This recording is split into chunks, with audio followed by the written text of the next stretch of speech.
21 اعوذ باللہ من الشیطان الرجیم بسم اللہ الرحمن الرحیم لقد کان لکم فی رسول اللہ اسوۃ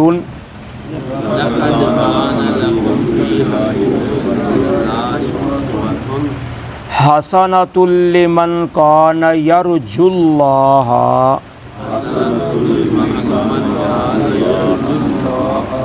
والیوم الآخر وذکر اللہ کثیرا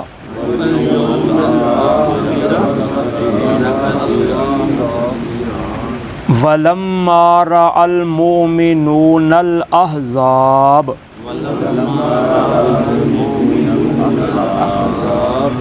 قالوا هذا ما وعدنا الله ورسوله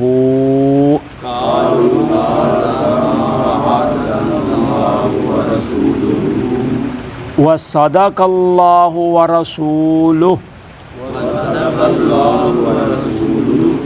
وما زادهم إلا إيمانا وتسليما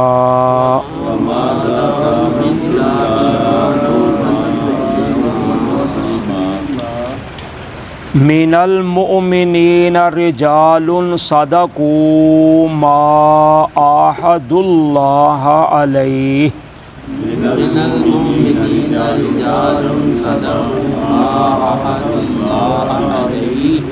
فمنهم من قضى نحبه ومنهم من ينتظر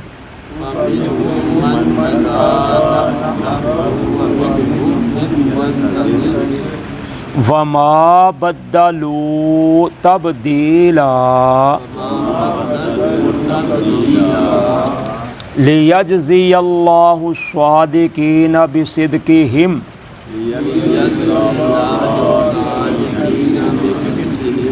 وَيُعَذِّبَ الْمُنَافِقِينَ إِن شَاءَ أَوْ يَتُوبَ عَلَيْهِمْ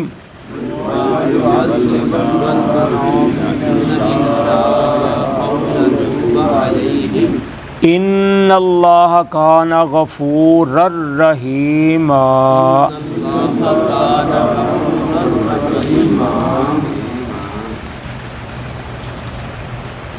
لقد کان لکم فی رسول اللہ اسوۃ حسنۃ لمن کان یرجو اللہ،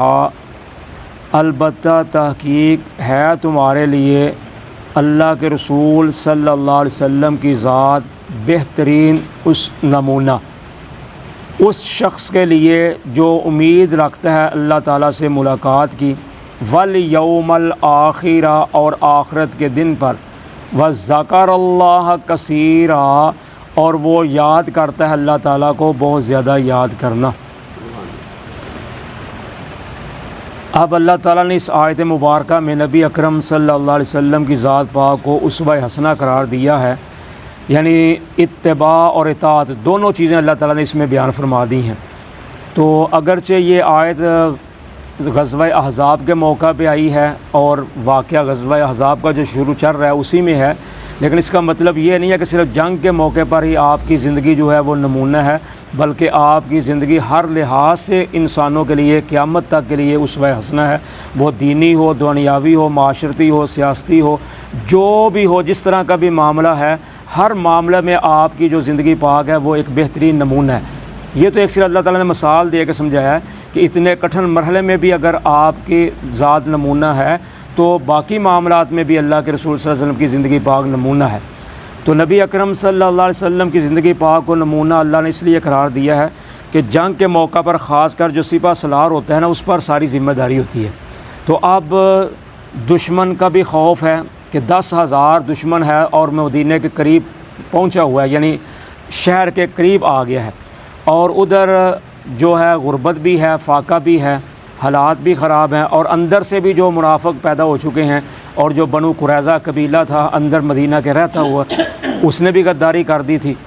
تو اب اتنے مشکل حالات میں بھی نبی اکرم صلی اللہ علیہ وسلم کیسے نمونہ بنے کہ آپ پورے ڈٹ کے ان کے ساتھ رہے، یعنی صحابہ کے ساتھ، مسلمانوں کے ساتھ، آپ نے جب خندق کھودنے کی باری آئی تو خندق بھی ان کے ساتھ مل کر کھودی ہے، اور پھر دشمن کے سامنے بھی پورا مہینہ آپ ڈٹ کے رہے ہیں۔ یہ نہیں کہا کہ آپ تم ٹھہرو تو میں آتا ہوں، یا آپ کہیں آرام کرنے چلے جاتے تھے، نہیں، جہاں صحابہ رہے ہیں آپ بھی ان کے ساتھ ہی رہے ہیں۔ جو کچھ صحابہ کے ساتھ بیتی ہے وہی آپ کے ساتھ بیتی ہے۔ اور اس سے پہلے احد میں آپ کے دندان مبارک بھی شہید ہوئے، آپ زخمی بھی ہوئے، تو اس کے باوجود آپ پیچھے نہیں ہٹے۔ تو اس لیے نبی اکرم صلی اللہ علیہ وسلم کے جانثار جب خندق کھود رہے تھے نا، تو وہ نال نال یہ اشعار پڑھ رہے تھے، نحن الذین بایعوا محمدا علی الجہاد ما بقینا ابدا، کہ ہم نے نبی پاک صلی اللہ علیہ وسلم کے ساتھ بیعت کی ہوئی ہے جہاد پر، جب تک ہم زندہ رہیں گے تو ہم جہاد پر زندہ رہیں گے، یا دوسرے الفاظ میں کہتے ہیں علی الاسلام، ہم اسلام پر زندہ رہیں گے۔ تو جب صحابہ آپ کے بارے میں یہ کہہ رہے تھے تو نبی اکرم صلی اللہ علیہ وسلم ان کے جواب میں فرماتے تھے، لا اللہم لا عیش الا عیش الآخرہ فاغفر الانصار والمہاجرہ، اللہ یہ کوئی زندگی نہیں ہے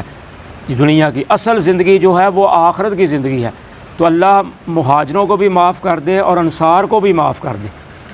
تو اس لیے نبی اکرم صلی اللہ علیہ وسلم کی زندگی پاک ہمارے لیے اسوہ حسنہ ہے۔ لیکن آج ہم مسلمان صرف دعوے کے مسلمان ہیں، الا ماشاء اللہ، اکثریت جو ہے صرف دعوے کی ہے، نہ آپ کی اطاعت کرتے ہیں، نہ ہم آپ کی اتباع کرتے ہیں۔ جب باری آتی ہے تو ہم اپنے لیڈروں کو آگے کر دیتے ہیں، اپنے پیشواؤں کو آگے کر دیتے ہیں، سیاست ہو یا دین ہو، دونوں معاملے میں ہم اپنے بزرگوں کو، اپنے بڑوں کو، اپنے لیڈروں کو آگے کرتے ہیں۔ کوئی ہو جگہ جو الا ماشاء اللہ نبی اکرم صلی اللہ علیہ وسلم سے تعلیم لیتا ہو کہ آپ کو آئیڈیل بناتا ہو، ورنہ ہم نے کئی لوگوں کو اپنا اپنا آئیڈیل بنا کے ہر کوئی گروہ، ہر کوئی جماعت، ہر کوئی فرقہ ادھر ہی بس چل رہا ہے جدھر اس کا دل چاہتا ہے۔ تو حالانکہ نبی اکرم صلی اللہ علیہ وسلم کی اطاعت اور اتباع میں ہی نجات ہے، باقی یہ سب کچھ دنیا کا ہے، کسی نے بھی ادھر کسی کے کام نہیں آنا۔ ہاں اگر اچھا ہوگا تو پھر انشاءاللہ آئے گا، اگر کسی نے اچھے راستے پر لوگوں کو لگایا ہوگا، آپ خود بھی اچھے راستے پہ ہوگا تو پھر انشاءاللہ وہ بھی آج جنت میں جائیں گے، دوسرے بھی جائیں گے۔ تو جب جو صرف دنیا کے لالچ کے خاطر یا اپنی عزت کی خاطر، اپنے آپ کو بڑا کرنے کی خاطر کرتا رہا تو ہم بھی ان کے پیچھے لگے رہے تو پھر ادھر ہی نظام ہوگا۔ تو اس لیے ہمیں ہر صورت میں مسلمانوں کو اللہ اور اس کے رسول صلی اللہ علیہ وسلم کی اطاعت اور اتباع کرنی چاہیے۔ تو اللہ تعالیٰ فرماتے ہیں کریں گے کون؟ جن میں 3 صفتیں ہوں گی۔ پہلی صفت ہے کہ ان کا امید ہو کہ ہم نے اللہ کے ساتھ ملاقات کرنی ہے، تو جس کا یقین ہے کہ میں نے اللہ کے سامنے پیش ہونا ہے، اللہ کے ہاں میں نے جواب دہ ہونا، میں اس مالک کے سامنے جس کا میں کھا رہا ہوں، پی رہا ہوں، جس کی زمین پہ رہ رہا ہوں، جس کی دی ہوئی زندگی بسر کر رہا ہوں، اس کے سامنے جانا ہے۔ تو وہ اللہ کے رسول صلی اللہ علیہ وسلم کو اپنا نمونہ بنائے گا۔ اور دوسرے نمبر پر فرمایا جس کا آخرت کے دن پر ایمان ہے کہ وہاں جزا سزا دونوں ملنی ہے جو ہم کر کے جا رہے ہیں۔ اور تیسرے نمبر پر فرمایا وہ اللہ کو یاد کرتا ہو تو کثرت کے ساتھ یاد کر دو، صرف مطلب کے لیے نہیں کہ بس صحت لینی ہے، مال لینا ہے، دنیا لینی ہے تو پھر یاد کر لیا، جب مطلب نکل گیا تو نہیں، ہر وقت کثرت کے ساتھ اللہ کو یاد کرتا ہو، خوشی ہو یا غمی ہو۔ وَلَمَّا رَأَى الْمُؤْمِنُونَ الْأَحْزَابَ، اور جب دیکھا مومنوں نے لشکروں کو، قالوا، انہوں نے کہا ھذا ما وعدنا اللہ ورسولہ، یہ ہے جو وعدہ کیا تھا ہم سے اللہ اور اس کے رسول نے، وصدق اللہ ورسولہ، اور سچ کر دکھایا اللہ اور اس کے رسول نے اپنے وعدے کو، وما زادہم الا ایمانا وتسلیما، اور نہ زیادہ کیا ان کو مگر صرف ایمان میں اور فرما برداری میں۔ تو اب اللہ تعالیٰ منافقوں کے برابر یا منافقوں کے مد مقابل مسلمانوں کا تذکرہ کر رہے ہیں۔ پیچھے ہم پڑھ کر آئے تھے نا کہ منافقوں نے کہا تھا کہ اللہ اور اس کے رسول نے معاذ اللہ ہمارے ساتھ فریب کیا ہے، ہمیں دھوکے میں رکھا ہے۔ تو اب مومنوں کی باری آئی تو اللہ فرماتے ہیں جب مومنوں نے لشکروں کو اپنی آنکھوں کے سامنے دیکھ لیا کہ 10,000 بندہ مدینے پہ آ گیا حملہ کرنے کے لیے، تو کہنے لگے یہ ہے وعدہ جو اللہ اور اس کے رسول نے ہم سے کیا تھا۔ تو اللہ اور اس کے رسول نے اپنا وعدہ بھی سچ کر کے دکھا دیا، یعنی تکلیفیں، آزمائش آنے پر صبر کرنے پر ہی انسان کو صلہ ملتا ہے۔ تو مسلمانوں نے اثبات قدمی دکھائی، ثابت قدم رہے اپنے قدموں پہ، تو اللہ تعالیٰ نے 1 مہینے کے بعد ایسی ہوا بھیجی، ایسا عذاب بھیجا ہوا کا کہ وہ آگے لگ کر دوڑ گئے۔ تو یہ ہے اللہ تعالیٰ فرماتے ہیں کہ اللہ مومنوں نے کہا کہ اللہ اور اس کے رسول نے وعدہ سچ کر کے دکھا دیا، اور فرمایا ان کو اس چیز نے کس زیادہ نہیں کیا، کس چیز نے صرف ایمان اور فرما برداری میں۔ تو مسلمانوں کا ایمان کم نہیں ہوا کہ دیکھ کر گھبرائے نہیں، بلکہ ان کا ایمان آگے سے بھی زیادہ بڑھ گیا، اور ان کی فرما برداری بھی بڑھ گئی تو ایمان جو ہوتا ہے وہ کبھی کم ہوتا ہے کبھی بڑھتا ہے۔ یہی محدثین کا مسلک ہے اور یہی اللہ اور اس کے رسول کا ہے کہ کبھی ایمان انسان کا بڑھ جاتا ہے کبھی انسان کا ایمان کم ہو جاتا ہے۔ تو یہ ایک مسلمان کی علامت ہے۔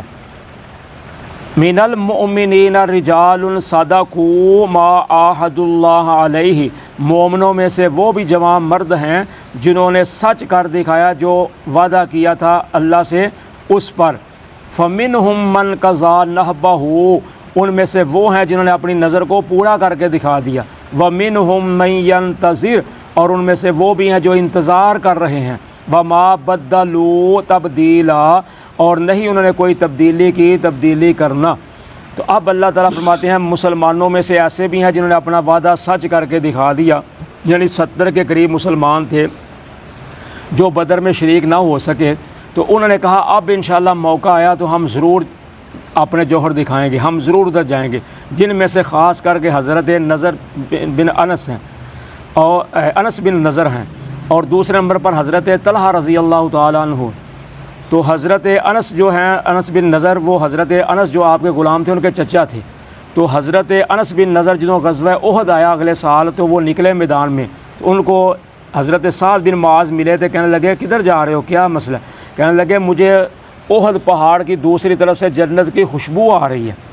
تو میں جہاد کے لیے جا رہا ہوں۔ تو حضرت انس بن نضر رضی اللہ تعالیٰ عنہ نے پھر جنہوں غزوہ احد کے اندر جہاد کیا تو جہاد کرتے کرتے شہید ہو گئے، تو 80 زخم تھے ان کے جسم پر، تیر نیزے تلواروں کے 80 زخم۔ تو ان کی پھپھو جو تھی ربیع بنت معوذ، انہوں نے صرف اپنے بھائی کو پورے کے انگلی کے پورے سے پہچان کر بتایا کہ یہ میرا بھائی ہے۔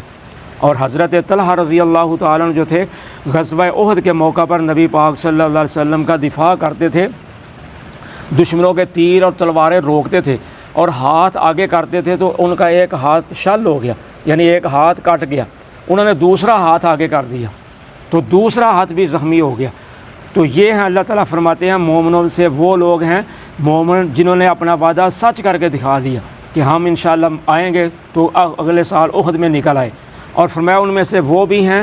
جنہوں نے اپنی نظر کو پورا کر دیا، یعنی جو نظر مانی ہوئی تھی نا کہ آئندہ وقت آئے گا تو ہم نکلیں گے، وہ نکلے۔ اور ان میں سے وہ بھی ہیں جو انتظار میں ہیں، ابھی کچھ ایسے ہیں جو کہتے ہیں کہ آئندہ بھی انشاءاللہ موقع ملا تو ہم نکلیں گے، وہ انتظار میں بیٹھے ہوئے ہیں۔ وَمَا بَدَّلُوا تَبْدِيلًا، انہوں نے کوئی تبدیلی نہیں کی، تبدیلی کرنا یعنی انہوں نے اپنے ارادے نہیں بدلے کہ چلو معاملہ ختم ہو گیا پھر دیکھی جائے کبھی موقع ہے، نہیں، ان کے ارادے پختہ ہیں کہ جب بھی موقع ملا ہم نے ضرور نکلنا ہے۔ لِيَجْزِيَ اللَّهُ الصَّادِقِينَ بِصِدْقِهِمْ، تاکہ اللہ تعالیٰ بدلہ دے سچوں کو سچائی کا۔ وَيُعَذِّبَ الْمُنَافِقِينَ، اور عذاب دے منافقوں کو، ان شاء اگر وہ چاہے، او یتوب علیہم، یا وہ ان پر رجوع کر لے، توبہ قبول ان کی کر لے۔ ان اللہ کان غفور الرحیم، بے شک اللہ تعالیٰ بخشنے والے مہربان ہیں۔ تو اب اللہ تعالیٰ فرماتے ہیں کہ اللہ تعالیٰ چاہتا ہے کہ سچوں کو ان کی سچائی کا بدلہ دے، منافقوں کو عذاب دے، لیکن یہ اللہ کی ذات پر منحصر ہے کہ اللہ چاہے تو منافقوں کو عذاب دے دے، اللہ چاہے تو معاف کرنے والا بھی ہے، اللہ ان کو معاف بھی کر دے یا ان کو ہدایت دے دے، کیونکہ اللہ تعالیٰ بخشنے والے مہربان ہیں۔ حالانکہ اتنا خطرناک موقع پہ منافقوں کا ساتھ نہ دینا، غداری کرنا کتنا بڑا جرم ہے، لیکن اس کے باوجود اللہ کی ذات مہربان ہے۔ اللہ تعالیٰ فرماتے ہیں اللہ تعالیٰ بخشنے والے مہربان ہیں، ہو سکتا ہے کہ اللہ ان کو ہدایت دے دے، آئندہ وہ بہتر ہو جائیں یا ان کو اللہ معاف کر دے۔ تو یہ معاملہ اللہ کی ذات پر ہے، تو اس سے ثابت ہوا کہ اللہ کی ذات بہت ہی مہربان ہے۔ جتنا مرضی انسان سے جرم ہو جائے اس کو نا امید نہیں ہونا چاہیے، آئندہ کوئی توبہ کی امید رکھنی چاہیے یا نیت پاک کر لے تو انشاءاللہ اللہ کی ذات معاف کرنے والی ہے۔ جزاکم اللہ خیرا۔